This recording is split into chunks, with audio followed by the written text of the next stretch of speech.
ለኔ በጣም ከባድ ግን ደግሞ ይሄን ነገር ካላደረግን ቀጣይ የሚመጡ አደጋዎችን መቆጣጠር አንችልም። ፍቅር ይዞ ያውቃል ማለት ነው። ስለ ሁሉም ሰው ጥሩ ነገር ብቻ ነው የምታስቢው። ቆይ አሁን ኪንጎን ቤት ድረስ መጥራት ምን የሚሉት ነው? እሺ ምን ማሰብ እንዳለብኝ ራሱ አላውቅም። እሱማ በደንብ አምንሻለሁ ልጄ። እኔ ከቁም ነገር አስቤ ነው ያወራውሽ ያለው። ሁሌ ነበር እኮ ስላንቺ የሚነግረኝ። እሱን ካገኘው ሰላም ይሰማኛል። ቆይ አንተ ልጅ መቼ ነው ተረጋግተህ ቆመህ ሰው መጠበቅ የምትችለው? እኔ እኮ ወንድሜ ነብዬ ነው ላማክር የመጣሁት። ግን ደግሞ ሰክሮ ነው አለው። አልታይም እንዴ ነው? አንተ ደግሞ ከየት መጣ? እዚህ ጋር የሰውን ህይወት መተህ አትለፍልፍብኝ። በድጋሚ ተረበሽ እንዴ? ለምን አትፈነጅም? እኔ ምን አገባኝ? ዶክተር አረ ተመልከት። ውስጤ ትልቅ ስብራት አለ። ደህና አይደለሁም። አይዞሽ ሮሚ። እሺ ሞክራለሁ። አሁን ተረጋግቻለሁ። አይዞሽ ዶክተሩን ላወራውና በህክምናም ሆነ በሌላ ነገር ለመርዳት ሁሌም ዝግጁ ነን። እሺ ደግሞ ወደ እኔ መምጣት እንዳትፈሪ።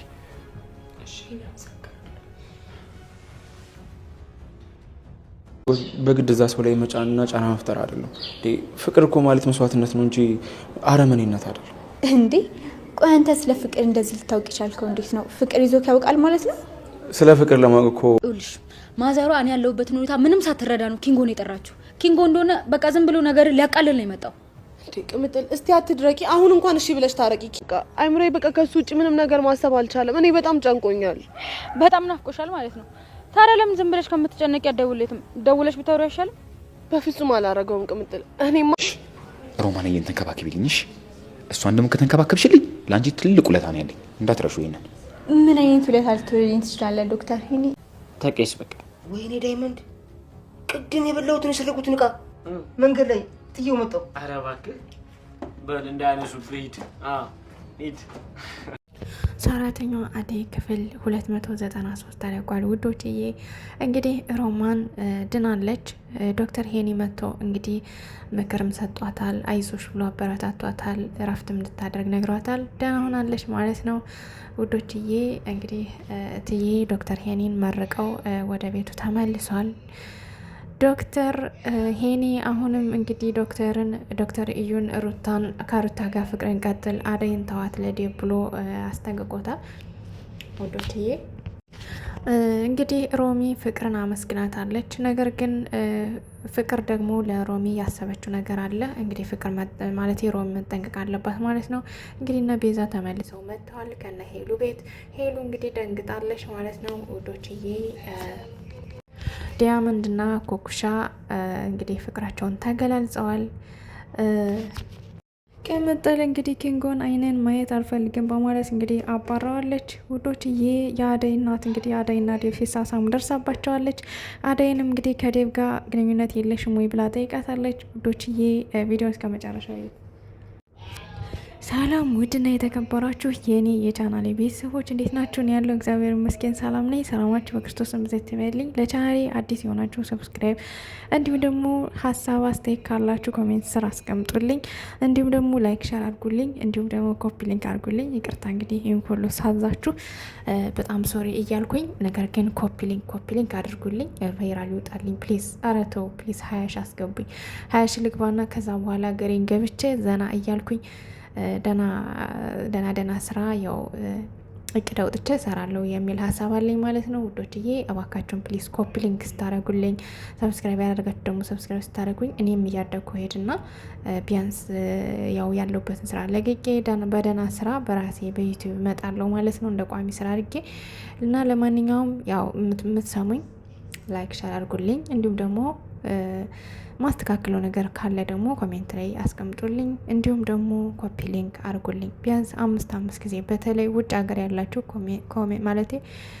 ኮፒ ሊንክ አድርጉልኝ ውዶችዬ። በተረፈ እንግዲህ ባለፈው ክፍል እንዳየነው ሄኒ መጥቶ ከሮማን ክፍል ሲገባ ነበር የሚያውቀው ማለት ነው። ዶክተር ሄኒ እንግዲህ ከሮማን ጋር ሄዶ ሮማን ምን ሆነሽ ነው ምን ተፈጥሮ ነው በማለት እንግዲህ ሄዶ ቁጭ ብሎ አውርቷታል። እንግዲህ እሷም እንዴት ልትመጣ ቻልክ በማለት ጥያቄዎችን ጠይቀዋለች። እሱም እንግዲህ ያው የሆነውን ነገር ስለሰማውና ትንሽ ላክምሽ ብዬ ነው የመጣሁት ያው ዶክተር ካስፈለገ ብዬ ነው የመጣሁት ምናምን ብሎ እንግዲህ ያው ተገቢው ምክር ሰጥቷታል። አይዞሽ ሁሉም ነገር ያልፋል ምናምን በማለት እንግዲህ አግዟታል። እሷም እንግዲህ ወንድሜ ያልኩት ሰው ከብዙ ችግርና ከብዙ ጭንቀት ያወጣኝ ብዙ ነገር አሳልፈን እንደ ወንድም እማምነው ሰው እንግዲህ ሊደፍር የመጣ ባዳ ቢሆን እንኳን ምናልባት ተጠራጥረው ነበር፣ ምንም አይመስለኝ ነበር። ግን ደግሞ ወንድሜ ያልኩት ከብዙ ነገር ይጠብቀኛል ያልኩት ሰው ሊደፍር የመጣብኝ በማለት እንግዲህ እያለቀሰኝ ለዶክተር ሄኒ ስትነግረው ነበረ። ዶክተር ሄኒም እንግዲህ አይዞሽ የኔ ቆንጆ፣ ሁሉም ነገሮች ያልፋሉ፣ እኔ ደግሞ ከጎንሽ ነኝ፣ ሊረዳሽ ዝግጁ ነኝ፣ ካመመሽ ደግሞ ሐኪም ቤት መጥተሽ መታከም ትችያለሽ በማለት እንግዲህ አጸናንቶና አበረታቶ እንግዲህ ትንሽ ተኝት በይና እረፍት አድርጌ በማለት እንግዲህ ትቷት ወጥቷል ማለት ነው። ትቷት ከወጣ በኋላ ቀጥታ እትዬ ጋር ነበር የሄደው። እትዬ ጋር ሄዶ እንግዲህ እትዬ ጋር የተወሰነ አውርቶ ያው ደህና ነች፣ አሁን ተረጋግታለች፣ ከበፊቱ ትሻላለች። ነገር ግን እናንተም ደግሞ የእናንተ ግዢ ያስፈልጋታል፣ ልታግዟት፣ ልታበረታቷት እና ሁልጊዜ ደግሞ ቻክ ልታደርጓት ይገባል። ከአመማትና ችግር ካለ ደግሞ ወደ እኔ ይዛችኋት ነው በማለት እንግዲህ ነግሯታል ማለት ነው። እትዬም እንግዲህ በጣም አመሰግናለሁ ዶክተር፣ በእውነት እግዚአብሔር ያክብርልኝ፣ አንተ መልካም ዶክተር ነህ፣ ስለዚህ ከልብ አመሰግናለሁ ማለት ምስጋናዋን ገልጻ ልከዋለች ማለት ነው። እንግዲህ ፍቅር ለምን ታመሰግኘዋለሽ እማዬ በማለት እናቷን ስትቆጣት ነበር። እናቷ ደግሞ በፍጹም እንደዚህ አትበይ ልጄ፣ ጥሩ ዶክተር ነው፣ እኔ ራሴ ስላደረገልኝ ነገር ነው ለሮማን ስላደረገላት ነገር ነው ያመሰገንኩት በማለት እንግዲህ ሮማን ተቆጣታለች ማለት ነው።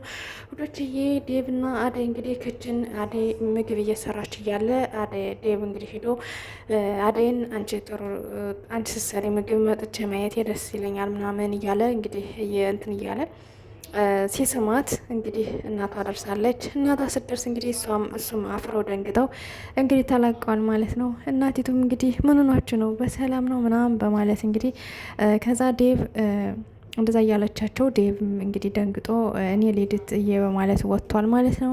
እሱ ከወጣ በኋላ እንግዲህ አደይን ለምንድን ነው ምን ሆነሽ ነው የደነገጣችሁ? ስለምንድን ነው እስኪ ንገረኝ ሳትዋሽ፣ አንቺና ዴቭ ሌላ ነገር አላችሁ ወይስ የላችሁም?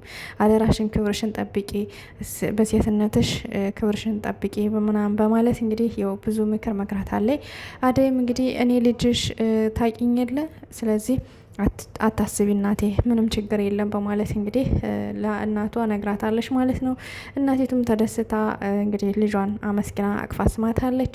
ውዶችዬ እንግዲህ ቅምጥል ባለፈው ክፍል እንዳየ ነው ማዘሯ ታስታርቃቸው ነበር ከኪንጎ ጋር። ነገር ግን ቅምጥል መታረቅ አልፈለገችም። ኪንጎም እንግዲህ ና ተብሎ ከማዘሯ ቤት ሲሄድ ቅምጥል ቁጭ ብላ ነበረ። እንግዲህ እባክሽን እኔና አንቺ ሁለታችን ብቻችን ቁጭ ብለን እንፍታው ችግራችን ምናምን በማለት እንግዲህ ለማውራት ሞክሮ ነበር። ነገር ግን በፍጹም ላይ አልፈልግም፣ እኔ ብቻዬን አምሮብኝ ደህና ሁኜ ተለውጬ ከአንተ ውጭ ሁኜ ተለውጬ ነው ማየት የምፈልገው፣ ስለዚህ ንከው ሂድ በማለት እንግዲህ ብለዋለች። ኪንጎም እንግዲህ ተናዶ እየተለፈለፈው ወደ ቤቱ ተመልሷል ማለት ነው። ውዶችዬ ዲያመንድ እንግዲህ በአሹ ተናዶ ከክላሱ ገብቶ ቁጭ ብሎ ምን ማድረግ ይሻለኛል እያለ ራሱን እያከከ ነበረ። በስተ መጨረሻም እንግዲህ ኪንጎም ተናዶ ወደ ክላስ ሲገባ ዲያመንድን አግኝቶታል። ከዛም እንግዲህ ዲያመንድ ምን ሆነ ነው የተናደድከው ማለት እየጠየቀው ነበር። አሹ እንግዲህ ሮማን ሊደፍራት እንደነበር ሲነግረው እንግዲህ ኪንጎም በጣም አዝኗል። እንግዲህ አይዞ ከጎን ነኝ እኔ ሁሌም፣ ስለዚህ አሹ አጥፍቷል፣ በጣም እንደዚህ ማድረግ አልነበረበትም ነበር፣ የሚወዳት የሚያፈቅራትን ልጅ እንደዚህ ማድረግ አልነበረበትም ነበር፣ ከሆነም ደግሞ እንግዲህ ምንም ማድረግ አይቻልም፣ አንተ ራስክን ማረጋጋት አለብህ በማለት እየመከረው ነበር ማለት ነው። እየመከረው ባለበት ታይም እንግዲህ በቃ ማንንም ላምን አልችልም እያለ እንግዲህ ዲያመንድ እንግዲህ ኪንጎም ጥሎት ወጥቷል ማለት ነው። ኮኩሻ እንግዲህ ዲያመንድን አምጦልኝ እያለች ትገኛለች። ዳያመንድ ናፈቀኝ፣ ምን ላድርግ፣ የት ላግኘው እያለች ትገኛለች ማለት ነው። ውዶችዬ ኮኩሻ እንግዲህ ሂጂና ከቤቱ አውሪው ካሊያ ደግሞ ደውይለት በማለት ስትላት ነበር። ነገር ግን እኔ ልደውልለት አልችልም በፍጹም ከቤቱም አልሄድም እያለች እንግዲህ ስትጨቃጨቅ ነበረ። ግን ደግሞ ናፍቆኛል እያለች እንግዲህ ኮኩሻ ማለት ኮኩሻ ስትጨቃጨቃት ነበር ማለት ነው። ከዛም እንግዲህ በቃ ነይ እኔ አብረሽ ሄዳለሁ ማለት እንግዲህ አብራት ሄዳ ከዛ መንገድ ላይ አጋጣሚ መለኛው ሰው ደብድቦት ወድቆ ነበረ። እባካችሁን እርዱኝ፣ አግዙኝ፣ ከዳያመንድ ቤት ውሰዱኝ እያለ እንግዲህ ሲጣራ ነበረ። ከዛም እንግዲህ በዛው ምክንያት ይሆንሻል በቃ መለኛውን ይዘሽው ሂጂና በዛው ዳያመንድን አግኘው በማለት እንግዲህ መለኛውን ይዛ ኮኩሻ ወደ ዳያመንድ ቤት አቅንታለች። ወደ ዳያመንድ ቤት ሄዳ አቅንታ ኩኩሻ ማለት መለኛውን እዛ ስትገባ እንግዲህ ዲያመንድም ኩኩሻ ስለመጣች በጣም ደስ ብሎታል ማለት ነው። እሱን ትቶ መለኛውን ትቶ እንግዲህ ኩኩሻን ነበር ሲያወራ የነበረው። ከዛም እንግዲህ መለኛው አረበናት እንዲሁ እባክህ እኔን ስለ ሰው ቁጠረኝ፣ ለምንድን ነው ፍቅር በላይ ላይ ተጫወቱብኝ ነው እንዲ እያለ እንግዲህ መለኛው ሙድ ሰባቸው ነበር። በስተመጨረሻም እንግዲህ አረ መለኛው በእናቱ ወጣ በል እኔ ፍቅሬን ላራምድበት እያለ እንግዲህ ሲለው ነበር ማለት ነው። በስተመጨረሻም ዲያመንድ እንግዲህ ማለቴ መለኛው ትቷቸው ወጥቷል ማለት ነው። በስተመጨረሻ እንግዲህ ኩኩሻና ዲያመንድ አብረው ይሆናሉ ማለት ነው። ውዶችዬ እነ ቤዛ ተመልሰው መጥተዋል። እነ ቤዛ ተመልሰው መጥተው እንግዲህ እንዳያቸዋቸው ሄለን ያስጨንቋታል ማለት ነው። ሄለን ደግሞ አበበ አጋጣሚ ወጥቶ ነበር ስልክ እየደወለ እሱን አውርታ ስትጨርስ ልክ አንኳኩተው በር ቀጥታ እነ ቤዛ እንግዲህ ይመጣሉ ከቤት ማለት ነው። እነ ቤዛ ሀሳባቸው እነ ሄሉን አስወጥተው ቤቱን ሊሸጡት ነው ሀሳባቸው። ነገር ግን እና አቤ ደግሞ ግማሽ ብር ስለሰጧቸው ሊለቁላቸው አይችልም። ምናልባት አቤ ስለሌለ ሄሉን እንዳያፍኗት እንግዲህ እግዚአብሔር ይርዳት። ለማንኛውም መልካም